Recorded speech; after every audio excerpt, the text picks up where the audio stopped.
appreciate those who prepared the meals and had a part in that. We appreciate those who invited others to come. We hope you'll continue to do that. And we just appreciate the opportunity to be here with you at the Hammond Church of Christ for this series of gospel lessons. We're dealing with everyday Christianity. Sunday morning we talked about Bible reading. You remember that? We talked about quality living. You remember that? We talked about the money, eternal security versus money last night. And tonight I want to talk about being tested by fire. Before I read this, before we preach it, I'm thinking that there are three passages in the New Testament that have to do with Christianity. Brother Bill read one in 1 Peter 4:16. If any man suffers a Christian, let him not be ashamed, but let him glorify God on this behalf. There are a couple of other passages, Acts 11:26, the first time the disciples were called Christians first in Antioch. And there's this third passage that bothers me. The Apostle Paul said, Agrippa said to the Apostle Paul, almost you persuade me to be a Christian. Now, I thought about that a lot in connection with the lesson tonight. And I think that it might have something to do with the lesson tonight. I think that Agrippa had seen that Paul was in bondage. He was in chains. He was in straits as being a Christian. He was in bondage. And I'm thinking that maybe Agrippa said in his heart, I don't want any part of that. I'm more important than that. I'm a king. I don't have time to go into bondage. And I couldn't serve as a Christian. Now, I want you to know that sometimes, though, and he may be right if that be the case, we do have to serve in bondage. We do have to serve in servitude. We do have difficult days. And I want to read this passage, and we're going to preach on about 3 or 4 points tonight, and the lesson will be yours. Daniel chapter 3, verse 27. Nebuchadnezzar responded and said, notice what he said, blessed be the God of Shadrach, Meshach, and Abednego, who has sent his angels and delivered his servants, who, here's the servants, put their trust in him, talking about God, violating the king's command, talking about Nebuchadnezzar's, and yielded up their bodies, number 3, so as not to serve or worship any God except their own God. Now, I want to tell you, they've said a mouthful here of what they're willing to do in order to serve God. They won't put their trust in anyone but God. They'll violate the king's command if he orders anything other than what God says. And they will yield up their bodies if necessary. Agrippa was not willing to do that. Most people are not willing to do that. When the rough gets going, the going get rough, or vice versa there. And what we need to realize as Christians, things will not always be peaches and cream. Now, what I want you to do tonight, gather up your children. Keep an eye on them during this service. And think about how your children are being raised. And think about, if you will, what they may have to go through in the future. And think about how you may be able to help them now to overcome the difficulties of having to yield up their own bodies for the cause of the Lord. What I want to do is, with the first point of the lesson there in chapter 3, verse 27, it says, they put their trust in him. And it turns back now to chapter 1. Who are we talking about here? We're talking about the children of Israel who had been brought out of bondage. They had been brought from Judea. The prophets, Jeremiah, Isaiah said, the nation of Judah is going to fall. Remember, Jeremiah got in all kinds of trouble. Thrown in a miry pit. Isaiah got in all kinds of problems. Judah is going to fall. And now we see the fruition of their action, their sermons. Years later, this is what's happening in Daniel chapter 1. And what happened was that Nebuchadnezzar came in, and in 606, this is not in the script, but I'll read it to you. I'll tell you the story, and then we'll read the script. That they came under a Babylonian oppression in 606, and when they did, they took the royals and their children out of the land of Judah into bondage, into captivity. And then 8 years later, they came in and took Ezekiel and Jehoiakim, the king, out of Judea, took them into, and the army, and took them into bondage. And so Babylon was doing real well here. They were taking over, as the prophets had said, Judea, because they're inactive to serve the Lord properly. And then in 2 or 3 years later, they took the common people and just left the poor people in the land. You can imagine living in a land where just poor people. That had to be a sad situation. And of course, for 70 years, the rulers and their children were taken out.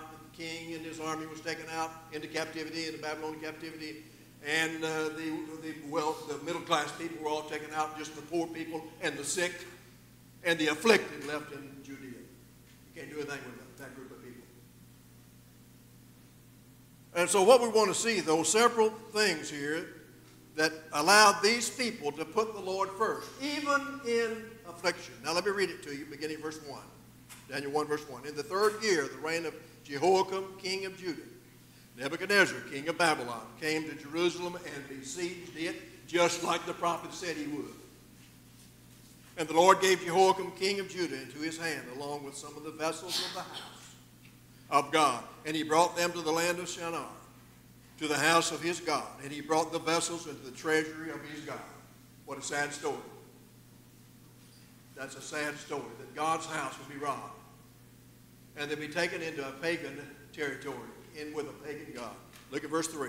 Then the king ordered Ashpenaz, the chief of the officials, to bring in some of the sons of Israel, some of the kids, including some of the royal family and of the nobles, youths in whom was no defect, who were good-looking, showing intelligence in every branch of wisdom, endowed with understanding and discerning knowledge, and who had ability to serve for serving in the king's court. And he ordered them to teach them the literature and the language of the Chaldeans. And he did that so they could go back into the homeland of Judah, their homeland, and infiltrate into the homeland of Judah later the culture of the pagans. Sad story, isn't it? Brainwash kids. So they go back and brainwash the rest of the people in the land of Judah when they did ever go back. And then verse 5, and the king appointed them a daily ration from the king's choice of food and from the wine which he drank, and appointed that they should be educated 3 years, at the end of which they were to enter the king's personal service, make slaves of the kids. Now among them from the sons of Judah were Daniel, Hananiah, Mishael, and Azariah. Then the commander of the officials assigned new names to them. And to Daniel he assigned the name Belteshazzar. To Hananiah, Shadrach. To Mishael, Meshach. And to Azariah, Abednego. Now, I want to suggest to you that there are a number of trials in here, for an adult or for children. Number one, I'll start with the last verse there, verse 7. He changed their names. Been given godly names. Been given names for the people of God, from the people of God, named after the people of God, we'll see in a moment. And he gives them a pagan name. That's an insult, if there are any insults. I don't know what you know about nicknames or not, but my family, we're all nicknamed. And we had a brother that slicked his hair down, didn't like his curly hair, so he'd go around slicking his hair down, looking in the mirror. He got the name Slicky. Then I had one brother, he could walk on his knees. He'd walk all over the place on his knees. He got called Monk. And another brother couldn't say his name correctly, was Frankie. He could only say Frank D, and he got nicknamed D. And another brother wore his cap like one of the guys that drove by on the tractor on the farm, on the farm hands, named Mason. And see, he wore his hat like Mason, so he's called Mason. And I'm not going to tell you what Donald would be called. But you think you would outgrow those nicknames by the time you're grown? No. D is coming. Slicky will be over here in a minute. And I had a sister, a baby sister, that all she did was walk around wanting somebody to hold her. And so she was called Wag. And I had one sister, older sister, she's always putting on perfume. Her name was Pamela. And I won't tell you what we call her. But my point is, nicknames do stick. And these names were given, I guess, as nicknames, but they also were in derision. How would you like for your children's names to be changed? For an example, Belteshazzar was called Daniel. His name was changed to, or Daniel was changed to Belteshazzar. You know what Belteshazzar meant? You don't want to know. The favorite of Balaam. You take a godly child, 15, 16 years old, these children were. Think about your children when they get 15, 16. Can they handle being tested? Daniel had no other choice, did he? He was called Belteshazzar, a servant of Balaam. What a sad story. If you have a Christian child, 15, 16 years old, you don't want him being taken over and being called a Muslim. You don't want him being called any other religion, Islam, Mohammed. You don't want him to be called after any other religion. You want him to be called a Christian. But when you're under servitude, that's a different story. And the other boys also had names. Shadrach, his new nickname was Young Friend of the King. That would be a bad thing today. Young Friend of the King. Who'd want your child to be called a Young Friend of the King? That carries all kinds of implications. And Meshach, one who is what God is. Now, that's a pretty good nickname. Abednego, he got Jehovah's Helper. I don't know how he was able to get that, but he was named after God. And that was a good thing. But my question to you tonight is, could your children take that pressure? Could your children, could we take that pressure? It was placed upon us. And someday it may be. And so what I want you to do to hold your children tight tonight and think about what they'll be like when they're 15 or 16 if they were taken into servitude. Could they take the pressure? And what are you doing now to help those children to prepare to be what the Lord would have them to be under such oppression? It might be from a mate. They might marry, a boy might marry a girl that just gives him difficulty all day long in being a Christian. It happens all the time. Or your daughter might marry a man that just leads her off into the world. How will your children react under such pressure? And then if you look with me at verse 5, another test were given to them. The king appointed for them daily ration. Now, they weren't used to no daily ration.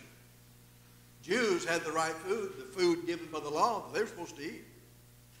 From the king's choice food, and from the wine which he drank, and he appointed that they should be educated 3 years, at the end of which they were to enter the king's personal service.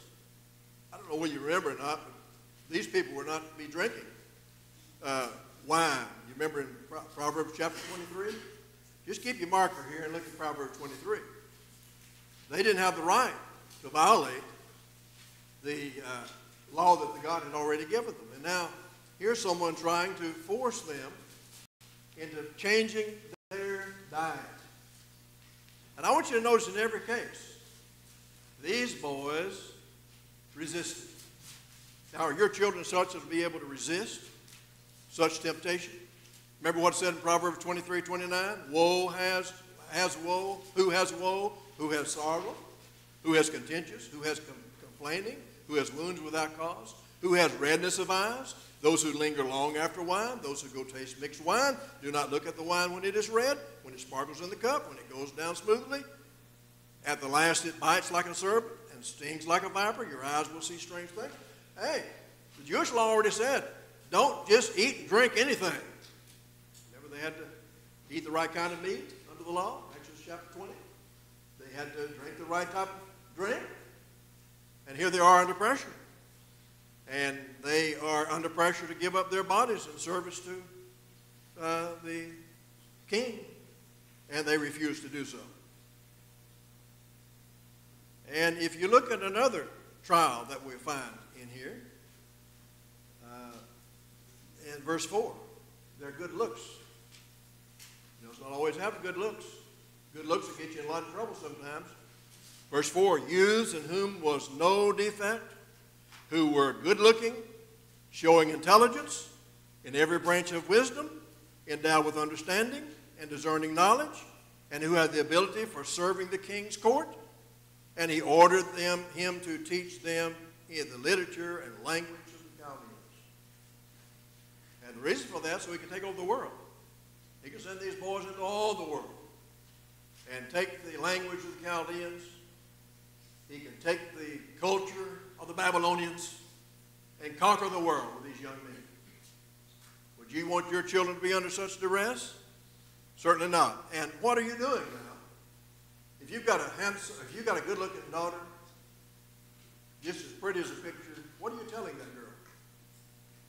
You need to be warning her. If you have a handsome son, you need to be warning him of the difficulties.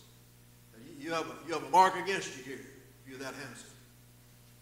You also may look at their personality. They have the wrong type of personality. You can tell whether they're going to get in trouble or not, whether they're going to go into the world or not, what type of disposition they're going to have, and how they're going to be able to get along with others. We need to begin working on those things right now. If they're 5, 10, or 15, there's a few years in there for parents to be able to protect their children and to get them going in the right direction and keep your eye on them all the way. Keep your eye on them until they're grown and gone and on their own and living a godly life, being as a Christian. Don't give up on them. And then, if you look with me to verse 2, the Lord gave Jehoiakim, king of Judah, into his hand, along with some of the vessels of the house of God, and he brought them into the land of Shinar, in the house of God, and he brought the vessels into the treasury of his God. How would you like for the furniture in this building to be taken down to a synagogue? How would you like for this building to turn into a mosque? It'd be a disgrace, wouldn't it? And it was a disgrace for Nebuchadnezzar to take the vessels from the house of God in Jerusalem and put them in with his gods in his land in Babylon. Which that's what happened. And we need to realize things like this can happen, but how well prepared are we to make sure that we take the advantage of the opportunity to serve God effectively? And I know we have to count the cost before we become a Christian. We need to teach our children to count the cost. And we need to realize the difficulties in being and living the Christian life.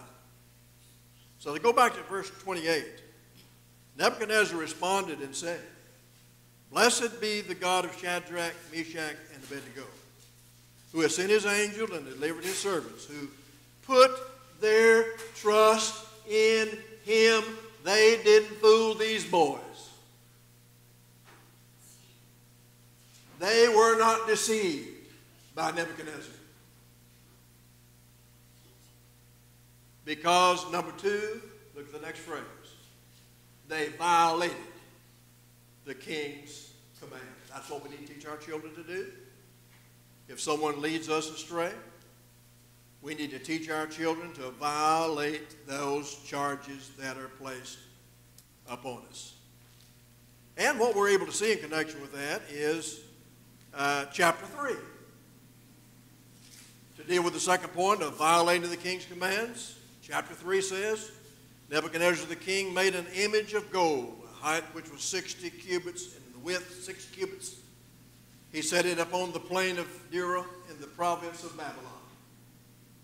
Then Nebuchadnezzar the king sent word to assemble the satraps, the prefects, and the governors, the counselors, and the treasurers, the judges, the magistrates, and all the rulers of the province to come to the dedication of the image of Nebuchadnezzar the king set up. Okay, now I'm going to be king. I'm going to be God, Nebuchadnezzar says. I'm going to build an image, a tall image, and everybody's going to have to bow down to me. And verse 3 said, then the satraps and the prefects and the governors and the counselors and the treasurers, the judges and magistrates and all the rulers of the provinces were assembled for the dedication of the image that Nebuchadnezzar the king had set up, and they stood before the image of Nebuchadnezzar had set up. Then the herald loudly proclaimed, to you the command is given, O peoples, nations, and men of every language, including, of course, the Judeans, especially the Judean boys that we just talked about. And then in verse 7, therefore at that time when all the peoples heard the sound of the horn, the flute, the lyre, the trigon, the psaltery, and the bagpipe, and all kinds of music, and the peoples, the nations, and the men of every language fell down and worshiped the golden image that Nebuchadnezzar the king had set up. But you look at verse 8. These boys refused. Why? How were they able to do that? Their parents had taught them differently. Gather your children together tonight and teach them differently. Teach those kids and grandkids what they need to know and the fact that they can rebel against authority if necessary in order to serve the one that truly lives. Look at verse 8. For this reason, at that time, certain Chaldeans came forward and brought charges against the Jewish boys. They responded and said to Nebuchadnezzar the king, O king, live forever. You, O king, have made the decree that every man who hears the sound of the horn, the lyre, the flute, and trigon, the psaltery, the bagpipe, and all kinds of music is to fall down and worship the golden image. But whoever does not fall down and worship shall be cast into the midst of a furnace of blazing fire. There are certain Jews, Mr. King, whom you have appointed over the administration of the province of Babylon, namely Shadrach, friend of Baal, Meshach, friend of the king,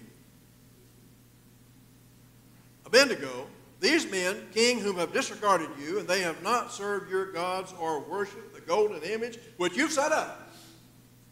What are you going to do about this, king? You've told these boys what to do. You've told everybody what to do, and these boys from Judea refused. 15-year-old boys refused.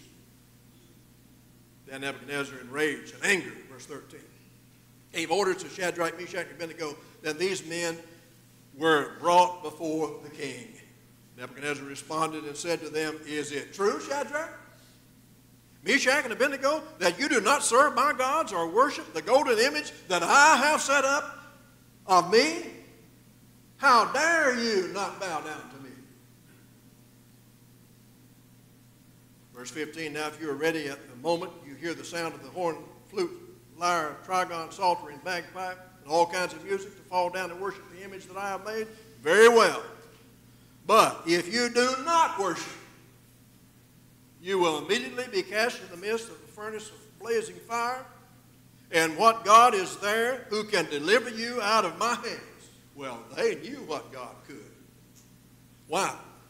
They had already refused orders already. They knew the power of God. Verse 16, Shadrach, Meshach, and Abednego replied to the king, O Nebuchadnezzar, we do not need to give you an answer concerning this matter. Mama has taught me the truth. My preacher has taught me the truth. I know the God that I serve. We don't even need to ask. We've already told you this already. We don't even need to tell you the second time. Oh, don't you wish your kids could be like that? They can be. In verse 17, if it be so, our God, whom we serve, is able to serve us from the furnace, can deliver us from the furnace of blazing fire. And he will deliver us out of your hand, O king. We don't have any doubt about what's going to happen here. We're not afraid of a burning furnace of fire. Verse 18, but even if he does not. Now, I like this teaching by Mama. Son, even if you have to die for the cause of Christ. 1 Peter 4:16 again, we just read. Even if you have to die for the cause of Christ, that's okay. Don't deny your faith. But even if you does not, let it be known to you, O king, that we are not going to serve your gods. We're not going to bow down to you either, or worship the golden image that you have set up. We're just not going to do it. Now, what are you going to do about this? Now, that's the faith for some kids to have, isn't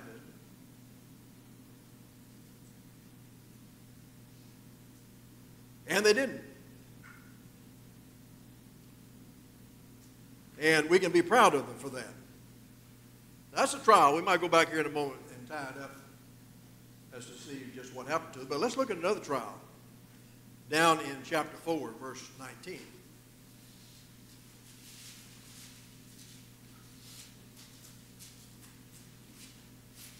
Chapter 4, 19. By this time, Daniel was about 60 years of age. He had grown from 15 to 60. Time passed fast in this book. He's going to be an old man. And look at the test he's under again. Then Daniel, who's, verse 19, chapter 4, 19. Then Daniel, whose name is Belteshazzar, friend of Baal, we talked about that. Oh yeah, they had to name that. They had to put that on him. He's not a friend of Jehovah, he's a friend of Baal. They had to put that nickname on him. Was appalled for a while as his thoughts alarmed him. The king responded and said, Belteshazzar, do not let the dream or its interpretation alarm you. And what had happened here is the king had a dream. And nobody could interpret the dream. And only Daniel was able to do that. Oh, you're talking about someone who had the fire of God to be able to do that. Daniel did. He could interpret dreams. And he was preparing the king for his kingdom loss. Now, it's easy to tell the king good things about what he wants to hear. That's easy to do. But it's hard to tell a king bad things that he don't want to hear. And he tells him the dream. He had a dream about a tree being cut down, the leaves of the trunk left, and nobody could interpret it. And Daniel was able to do so. And what he's able to do here is verse 27.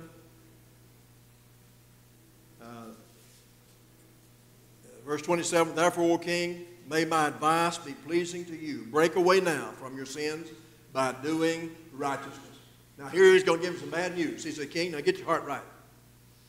He's preaching to the king all the time. He's giving him bad news about to lose his kingdom. He said, now get your heart right. Do righteousness. And from your iniquities by showing mercy to the poor, in case there may be a prolonging of your prosperity. Now, if you do right, king, you're going to live longer. If you don't do right, your kingdom is coming to a close. You're losing your power. You're losing your nation.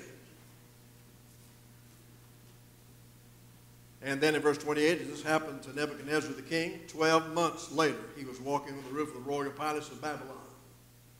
He's just about to lose out everything he's got. The king reflected and said, is this not Babylon the Great, which I myself have built as a royal residence by my might and by my power and for my glory and for my majesty? Bow down to me. That's what he said. It's mine, it's mine, it's mine. Bow down to me. Well, the word was in the king's mouth, a voice from heaven saying, King Nebuchadnezzar, to you it is declared, sovereignty has been removed from you. Uh-oh. Doom, he wouldn't change his heart. Doomsday has come for him. And you will be driven away from mankind, and your dwelling place will be with the beasts of the field, and you'll be given grass to eat like cattle, and 7 periods of time will pass over you until you recognize that the Most High is ruler over the realm of mankind and bestows it on whomever he wishes. What a sermon to a lost man about who God is. Immediately the word concerning Nebuchadnezzar was fulfilled, and he was driven away from mankind and began eating grass like cattle, and the body was drenched with the dew of heaven until his hair had grown like eagle's feathers and his nail like bird's claws. But at the end of that period, Nebuchadnezzar raised my eyes toward heaven, and my reason returned to me, and I blessed the Most High and praised and honored him who lives forever. You get that? After he lost his kingdom, he recognized who God was. He did have the power to take away his kingdom. Now, let me just say this before we go any further. We'll wrap this up in a few minutes. These boys were preachers. These boys set the example. These boys converted even a king. And he went on to say in verse 34 about God, for his dominion is an everlasting dominion, and his kingdom endures from generation to generation, and the inhabitants of the earth are counted as nothing. Well, yeah, you say that now. You've lost your kingdom, you finally woke up, but at least he woke up, and these boys brought it to his attention. That you're a lost man, and you need to acknowledge God, and he did. Goes on to say, but he does according to his will in the hosts of heaven and among the inhabitants of the earth, and no one can ward off his hand or say to him, what have you done? Boy, he hits the nail on who God is. There can't be no one greater than God. I thought I was greater than God, but there is no one greater than God. These boys have proved it. And I could go on all night talking about example in this. If you look down with me to when Daniel was 70 years old. Well, you've come up to your age here now. There is still hope for you. Notice when he's 70 years old. Then they brought the gold vessels, verse 3, 5 and verse 3. Brought the gold vessels that had been taken out of the temple, the house of God, which was in Jerusalem. And the king and his nobles, his wives, and his concubines drank from them. They drank the wine and praised the gods, and gold and silver and bronze and iron and wood and stone. Suddenly the fingers of man's hand emerged and began writing opposite the lampstand in the plaster of the wall of the king's palace. And the king saw the back of the hand that did the writing, and the king's face grew pale, and his thoughts alarmed him, and his hip joints went slack. Maybe I'm describing it. And his knees began knocking together. Oh, he was scared to death. A finger writing on the wall and no hand there. And of course, he called all of his wise men, and they didn't have any answer for that. But then Daniel, verse 13, chapter 5, verse 13. Daniel was brought in before the king. The king spoke and said to Daniel, are you that Daniel who is the one exiled from Judah, whom my father the king brought from Judah? Now I have heard about you that the spirits of the gods is in you, and that illumination, insight, and extraordinary wisdom have been found in you. Just now the wise and the conjurers have brought me in before me, that they might read the inscription and make the interpretation known to me, but they could not declare the interpretation of the message. Why was Daniel able to do so? His mama had taught him to respect God, to listen to God, to follow God, Jehovah God, not the God of Baal. That's not the gods of Baal. Prophets couldn't do it. Now let me tell you right now, I can preach this all night, but I'm not going to do it, but I'm telling you right now, there's some lessons here to learn about who God is. Verse 16, but I personally have heard about you that you are able to give interpretation and solve difficult problems. Oh, don't you want your children to be able to do that? Especially religious questions. When the tulip doctrine comes up, total depravity, irresistible grace, unconditional election, once saved, always saved doctrine, when it comes up, can your children refute it? When someone says you're saved without baptism, can your children refute it? You know, there's not a passage in the Bible about baptism that puts it other than after. Salvation comes after one is baptized. There's not a passage that would refute that. And can your children know where baptism comes in the plan of salvation? He that believeth and is baptized shall be saved. I believe you can teach them that. And don't tell them, not anybody tell them any different. Don't let anyone tell them any different. This is what you teach, this is what you preach, this is what you believe, this is what you set the example for all the days of your life, young. Verse 17, Daniel answered and said before the king, keep your gifts for yourself. or give your rewards to someone else. However, I will read the inscription to the king and make the interpretation known to him. And he read to him what the handwriting on the wall stood for. How was he able to do that? God gave him the power, gave him the ability. His parents taught him right about who to serve all the days of his life. You may be in the audience tonight and know that you need to be a Christian. You may have heard the gospel preached tonight and you know that you need to make some changes. You may know that you need to correct your life. You say, I'm only 15 years old. Well, you may need to become a Christian even at 15. Or you may be in the audience and say, I have not lived as I ought to live. I have not lived as the Lord had me to live as a Christian. I have not lived like these boys have. I need to make corrections in my life. Do that tonight. Through repentance and prayer, you can come back to the Lord. You can be restored to the Lord. You can lay your head on your pillow tonight and sleep like a baby, knowing you're in the right relationship with the Lord. Or if you're here and been visiting the congregation and like to identify with the church, you need to consider that as well. The church has open arms for people with open hearts, receptive minds to the truth. And if you're a Christian, you can do that as well. We urge you tonight, whatever your condition is, not right with the Lord, step to the front as we stand and as we sing. Turn to song number 924.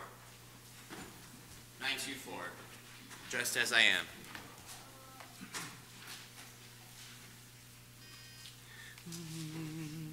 Just as I am with